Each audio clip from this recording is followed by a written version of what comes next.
Hi buddies, நான் இப்போ எங்கே இருக்குன்னு சொல்லி பார்த்தீங்கன்னு சொன்னால் ஒரு அழகான பச்சை பசையில் காணக்கூடிய ஒரு வயல்வெளியில் தான் காணப்பட்டது. இந்த வயல்வெளி இவ்வாறு செழிப்பாகிறது காரணம் வந்து விவசாய உழைப்பு, அது மட்டும் இல்லை நீரும் கூட. இந்த வயலுக்கு நீர் எங்கேருந்து வரேன்னு சொல்லி பார்த்தீங்கன்னு சொன்னால் வேமண்டியில் நீர்த்தேக்கத்திலிருந்து வருது. இந்த நீர்த்தேக்கம் எங்கே இருக்குன்னு சொல்லி பார்த்தீங்கன்னு சொன்னால் இலங்கையில் மாத்தளை மாவட்டத்தில் கலவிலன்னு சொல்லக்கூடிய இடத்துல தான் இந்த அழகான மறைந்திருக்கக்கூடிய இந்த நீர்த்தேக்கம் காணப்படுது. இது சம்பந்தமான வீடியோ வந்து நான் ஏஜே உலக்ஸ்னு சொல்லக்கூடிய யூடியூப் சேனல் போட்டிருக்கேன். கட்டாயம் சப்ஸ்கிரைப் பண்ணிட்டு பார்க்காதவங்க பார்த்துக்கொள்ளுங்க. இந்த நீர்த்தேக்கத்துக்கு வந்து உங்களுக்கு ஃப்ரெண்ட்ஸாக வரலாம், ஃபெமிலியோட வரலாம், அதே போல் லவரோட கூட வரலாம். ஏன்னு சொல்லி பார்த்தீங்கன்னு சொன்னால் இந்த இடம் வந்து இயற்கை வளம் மிக்க ஒரு இடம் மட்டும் தான். சுற்றுமுற்று மலைத்தொடர்களும் கற்பாறைகளும் அதே போல காட்டின் நடுவே காணப்பட்டுள்ளதால் இந்த இடம் ரொம்பவே அழகாக இருக்கும். மைண்ட் ரிலாக்ஸ் பண்ணுறவங்க கட்டாயம் இந்த இடத்துக்கு வந்து கொள்ளலாம். அதே போல் இதில் குளிக்கலாமான்னு சொல்லி பார்த்தீங்கன்னு சொன்னால் ஆமாம், குளிக்கலாம். வான்கதவு கிட்ட ஆழமற்ற பகுதியில் இருக்குது. இதனால் அவங்களுக்கு சின்ன பிள்ளைங்களோட கூட குளிக்கக்கூடிய வசதிகள் இந்த இடத்துல இருக்குது.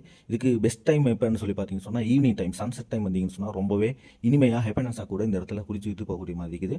கட்டாயம் இந்த இடத்துக்கு நீங்கள் உங்கள் ஃப்ரெண்ட்ஸோட வர வேணும்னு நினச்சிருந்தா இந்த வீடியோ வந்து கட்டாயம் உங்களோட ஃப்ரெண்ட்ஸ் எல்லாம் ஷேர் பண்ணிக்கொள்ளுங்க. அப்படின்னா இன்னொரு காணொலியில் சந்திக்கலாம். Bye bye days.